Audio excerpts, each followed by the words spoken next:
Listen to the vibes. Welcome, everyone, to another episode of Vibes. And I'm very happy to welcome Denise G. Lee here, who is a healing and leadership coach. And so we're going to get to know her, have a great conversation. Denise, tell us a little bit more about you. So I love when people talk about me and they say I'm a healing leadership coach, which was like a really fancy rebranding. My coach said that you're a life coach for business owners that talks more about healing and addictions and trauma. I was like, okay, even though half the world is more affiliated with life coach, we'll just flow with that. So basically what I am doing is talking to corporate flunkies like myself, business owners, folks that have just lived the course of life, and very plain, easy to understand ideas about healing, recovery, and emotional and spiritual restoration. The trauma and healing affects the business side of things like in a major way, or do a lot of people suppress that side of them? Oh no, they freak out. And talking about freak out, there's literally someone who did freak offs sitting in a jail right now in New York City. Sean P. Diddy come and $49 million couldn't get his black behind out of jail. He That's freaked crazy. himself into jail, racketeering. He freaked his way into all these issues because he never dealt with all his traumatic issues. And just like with any trauma, we cover it up with addictions. And the addictions take a life of his own. Yeah. Yeah. Well, he did contribute a lot to the baby oil business, so How can somebody use all that? Look, you know what? I'm not even going to sit here and say, like, how can anyone do that? Because my addiction didn't progress to that level. Maybe if I had like millions of dollars, I'd be having like a stock in Johnson and Johnson and having like a crate and a barrel's worth of oils delivered at my parties. I don't know. Like that didn't maybe God intervened. I didn't have that. I mean, I've had other equally disturbing, weird events because of my addiction where it took me. But everybody's bottom is different. Unfortunately, a lot of people who don't deal with their trauma end up in jail. They bought the farm, or they're living underneath some embankment or bridge. Like pick your poison, or you've got disease. Remember when Charlie Sheen said he had tiger blood? uh-huh. Oh, we know what his tiger blood really is now. HIV. Yeah, he had tiger blood, all right. Befriending hookers and snorting coke and whatnot. He was running wild. I mean, that's the terminal part. Yeah. Well, what if you don't mind talking about it, what were your addictions? Oh yeah, I don't have the Hall of Fame of some other people that I've dealt with as clients or in colleagues, but for me, it was sex and alcohol. Mm. For me, waking up and having this person, who are you? Who are you? Was a Mhm. common event, which I can honestly say that. Oh my goodness. I can't say anything because I'd done that quite a bit myself. I was a full-blown alcoholic and a drug addict, and it took a heart attack at a very young age and nearly losing my kids for me to wake up. Now, I'm not gonna lie, I did fall off that wagon a few times, but I'm doing a lot better now, and also back on a spiritual path, and my relationship with God is getting better every day. Mm. You know, for a lot of people, when we talk about, I like, why do I have to involve God or spirituality, right? And like, that Mhm. doesn't make any sense. Well, think about it. You made yourself a God Yeah. in terms of thinking that you could speed everywhere. You could defy the limits of your liver's capacity to hold, like, process discharge liquor. You could think you could outsmart your boss, who has heard up to so many excuses about why you were showing up late, showing up stoned, showing up hungover, showing up angry. So you made a god out of yourself. Maybe you need to dethrone yourself. Yeah. Yeah. I'm not gonna lie. I went on a job. I was a supervisor, mind you, and I had to go out to check a job to see if I needed to call out a crew, and I was drunk off my butt driving around in a city vehicle. It would I could have lost my job, I could have killed somebody, hurt myself, and we get so wrapped up in that, oh, I got to get drunk and whatnot, and don't care what we do after we get drunk. I don't know about you, Kyle, but for me, it was the anger. It was the anger. People aren't doing me right. I should be further ahead. I should have things put together. If somebody stopped complaining about me showing up late, I'd be better. It's always externalizing. Always, if you knew where I grew up, everybody did that. And then we normalize it. And then through that, we just dig in ourselves deeper and deeper and deeper into a hole. So how were you able to overcome? I don't think I've overcome, because I think like recovery is a journey. But Yeah. for me, I had a lot of stuff had to happen.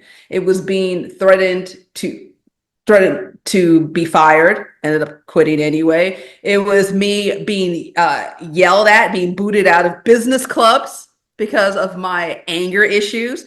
It was me not having long-term platonic relationships. There was like a lot of little tells that my life was out of order. And it was for me, Kyle, like getting sober from the alcohol was one thing. Getting sober from the resentment and the angerness and the bitterness and the self-entitlement, whoa, that started when I was 38. I'm 42. I can honestly say I've been sober, right? From I literally was pregnant with my baby when I decided to get dry, right? So I've been sober for about almost 10 years from liquor, right? I've been in a long-term platonic relationship with my husband, only long-term platonic relationship since I was 30. But it was the resentment and the bitterness that I never really intensely started getting dry from. That went through my entire life. And every time it pops up every once in a while. Oh, assumptions. Feeling like I was above people. Oh, they should know who I am. Who the hell are you to even think? You know what I'm saying? But addicts have that mindset. That is the one thing that I'm still having a problem with is anger. Now, I don't blow up like I used to, but I'm that guy that I cuss out everybody on the road and cuss out the television. Somebody says something and I may not blow up at them, but I'll walk out of the room grumbling, mumbling all about what they said and everything, even if what they said shouldn't have pissed me off in the first place. Yeah. Now, how do I And deal with that? I mean, it's hard, right? It's hard because, like, think about it. Like, how, like, we live in a society that's like, we have the parade of victimhood, victimology, activists, the rise of the activists. Everybody, oh, I'm black. I'm a woman. I'm an Indian. I got no arms. I got 5 legs. I'm like, you're showing up and saying they're a victim. I'm an activist. Get out of here with that. Like everybody who's walked this earth has been victimized. We are victimized every day by the IRS, but that's a different subject. We were victimized. Stop telling me that you are a special class of victim. So we got that, right? Right. We got our moms, our dads, our cousins, Uncle Jimmy, everybody else modeling victimhood. Then we think it's normalized. Then our inner addict wants to say that's our fuel to go out and use and abuse and burn up stuff. Our inner addict, like, let's go burn stuff. Like, that's what it's the rocket fuel for that. So how do we get through that? I think there's a lot of things. First and foremost is slow your roll and ask yourself, is it really true? Are they really out to get you? Are they really? Or maybe you're feeling the recall of your own bad behavior. Maybe your woman would talk better to you if you didn't snap at her every single time you walk through the door. Maybe your kids would be more a little respectful. You actually asked them how they were doing before you barked orders. Maybe. Yeah.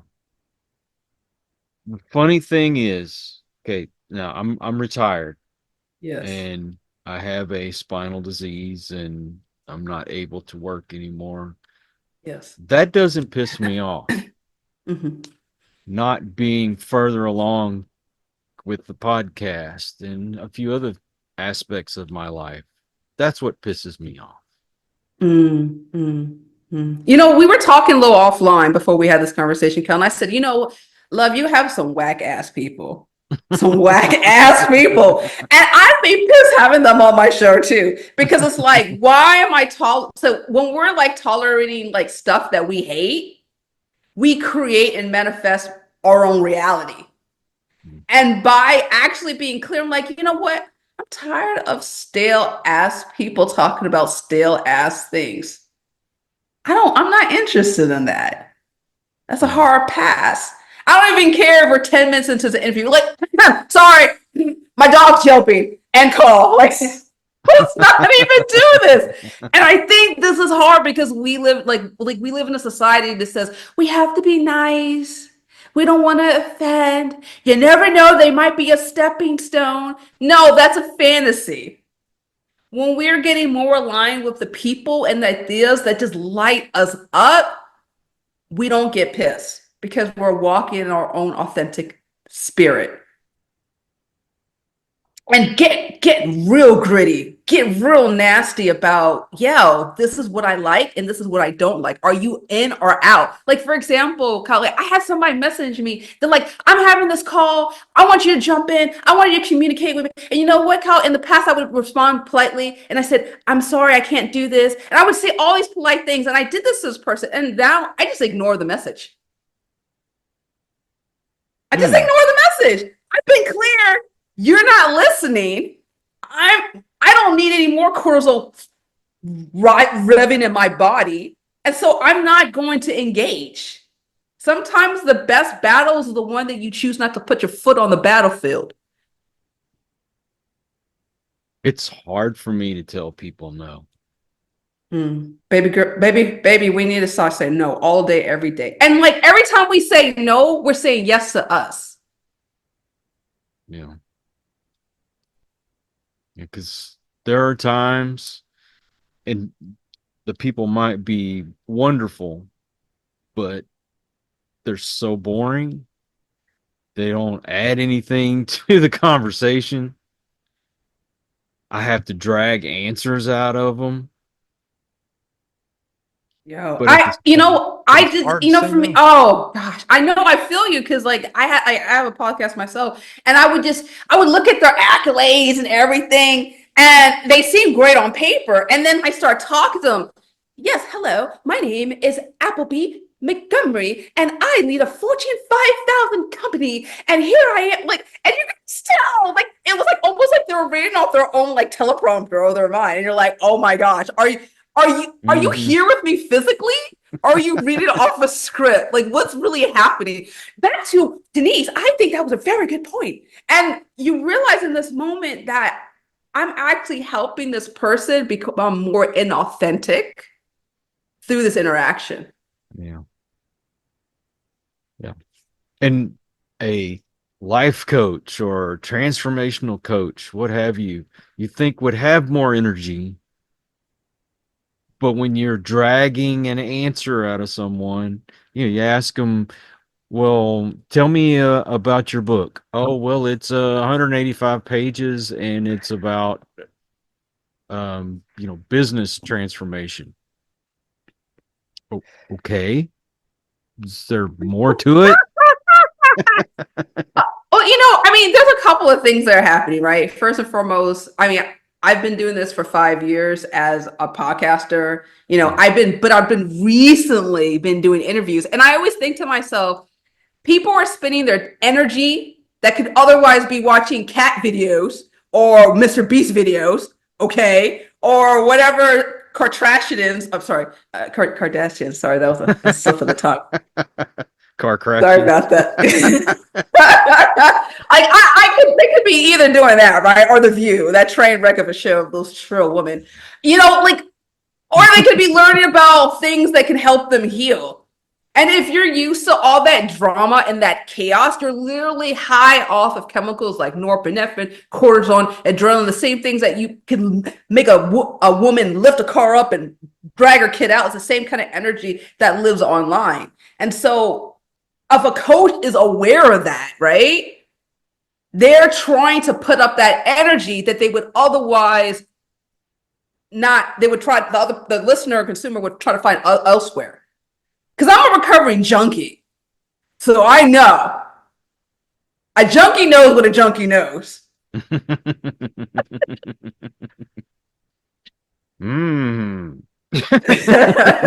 junkie, yeah.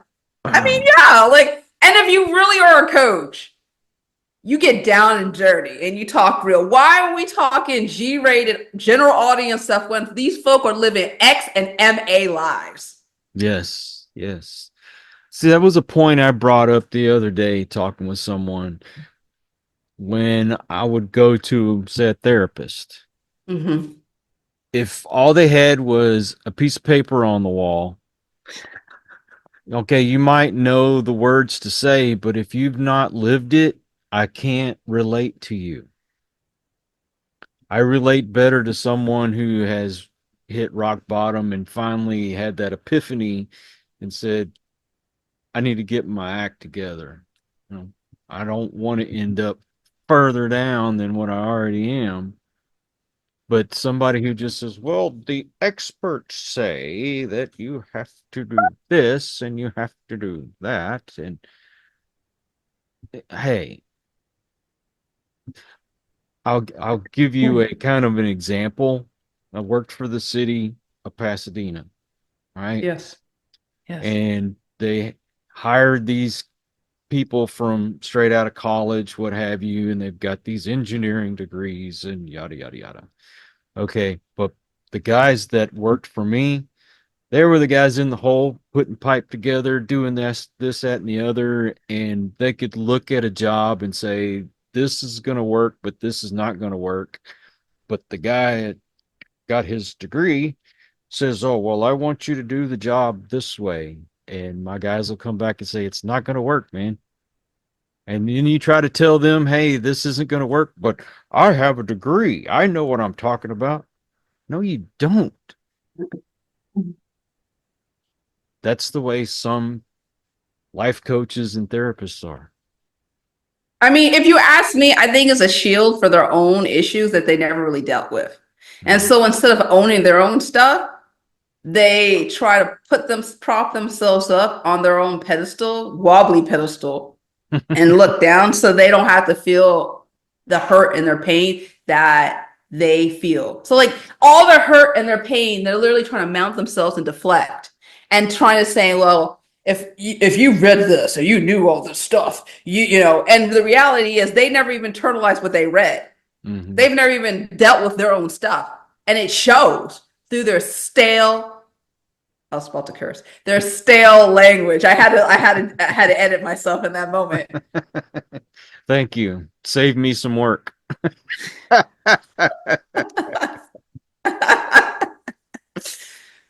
So it's for real. I mean, I've been through so many therapists myself. I remember I was in one therapist's office, Cal, and I was telling the therapist that I was afraid of my mother contacting me. This woman knew that my mother sexually, verbally abused me my entire childhood. I was done. It was when she tried to kill me with a box knife at 14. We were done. I lived with her for 13 years. One of the years I was in foster care. 1 year I lived with her for whatever stupid reason. The courts put me back to her. And then that happened. And I was telling my therapist about that. And the therapist was like, well, she's not here. I'm like, you truly don't know what post-traumatic stress disorder is. Truly. Because if you knew what I was like, someone who's gone through that, you would know that they are time traveling back. Yeah, I don't care. I'm a grown woman. I'm time traveling back to the point where I was a scared kid. Help hold the space for me. And she couldn't. This lady had a licensed clinical social worker, man. You have And those it's nights. rife in the industry. It's rife in the industry. It's terrible. You ever have those nights where you Yeah. think about those things that happened to you when you were younger and you can't go back to sleep? Oh yeah. Oh yeah. I mean, it's gotten better over the years through my own work, but it's very common for flashbacks. It's very common for regression moments where you're literally like any kind of triggers, a sight, sound, a smell, even something that's like a fragment. Like for example, I had situations where my son, it was a year ago, he banged loud on my door and it triggered me right back to where my mother was banging hard. And I literally almost found myself in a fetal position unconsciously. Our bodies, our minds are trained right back to those. So it's not uncommon if you have a moment that triggers you for whatever reason. Because think about it. Think about it, Kyle. Like 90% of our thoughts are actually subconscious and 10% of them are conscious. And so all that stuff is always churning in the background. And it can mess up with your sleep, mess up with your health, mess up your relationships unless it's dealt with. But it led to me having intimacy problems. There's Yeah. some things that couples like to do together that I would be uncomfortable with because of what happened to me as a kid. Well, let's talk about the freaky deek. Let's talk about the freaky deek. Let's talk about the freaky deek. So think about it. Because like we live in a weird culture that tries to like normalize sex to like the transactional animal, like, oh, it's no different than shaking a hand, inserting genitalia into I don't I mean it's a soul exchange, right? When you having someone penetrate your orifice or receiving, you know, genitalia, right? It's not just an insertion. It's that moment of complete vulnerability. It's kind of like when you're having a colonoscopy. Someone's going deep, oh, right? And if they bump the wrong things, they can mess you up, right? Like it's the same kind of concept when you're like in that vulnerable place. And for a lot of us who are trauma survivors, we go right back into those vulnerable moments when we were a kid, when we were a baby, when we didn't know how to wipe our butts or feed ourselves. That same vulnerable, like if you do something, you're messing me up physically, emotionally, spiritually. And so if anybody who has been violated as a child in that most intimate way, it's hard to do the freaky deek. Yeah, that it is. And so for a lot of people, they say, "Oh well, you're grown. That was 20 years ago. That was with that person. I'm not the same person." I'm like, "You are not the same person, but I still am that old person that never got well. Help me feel safe with you by telling you what I need."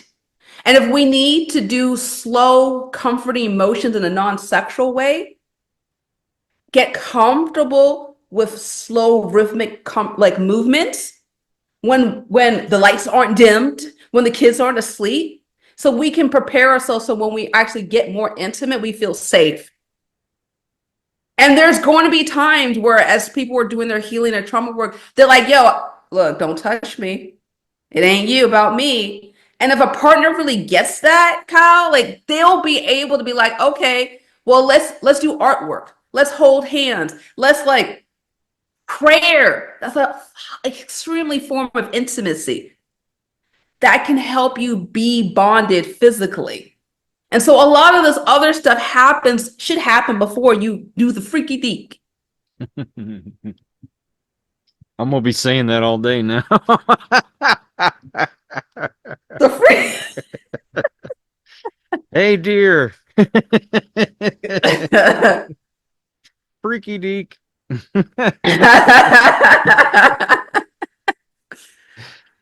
So you do your coaching online? Yeah. Yeah. Do you do any in person or is it mainly online? It's online because I got people all around the world. So, and plus I like my chair better. Yeah. Chair I just, I don't blame you. I Well, mean, like, yeah, go ahead. Sorry. I was gonna say we're about run out of time. Oh, sorry. Go ahead and finish what you were gonna say. I was just going to say that everybody needs to find a person, a provider that gets them, that can meet them where they're at. Some people need in-person coaching, therapy, whatever. Some people are fine with virtual. It just really depends on where you're at and what you need. So you deal with people not only in the business world but on personal relationships as well? Yeah. Oh, Yeah. nice. Okay, now like we rehearsed it before the show. What's your website? DeniseGlee.com. So take my name, remove the spaces, and add a com. Look, follow the fro. Follow the fro. You see a black woman with fro, you know you're in the right place. And are you on social media? I'm talking a mess on Twitter. X. Oh, X. X. Elon. X. Elon said, get all those damn birds out the place. So it's just X. Man must know what he's doing, right? Denise, I can see we could sit here and talk all day, and I wish we could, but unfortunately. But thank you so much for coming on the show. It was a pleasure. I'm hoping that everybody can find value and some laughs. And some Value and laughs. You made this one exciting. Appreciate that. And I also want to thank all you folks out there. If you are new to the channel, I hope you'll come back. Please hit that subscribe button. For my regulars, you guys are awesome because you make it possible for me to do this. And until the next one, everyone, please take care. Be kind to one another. God bless and peace. We hope you enjoyed this episode of Listen to the Vibes. You can catch us on Buzzsprout or wherever you listen to your favorite podcasts. And on YouTube. Follow us on Facebook at The Vibes Broadcast Network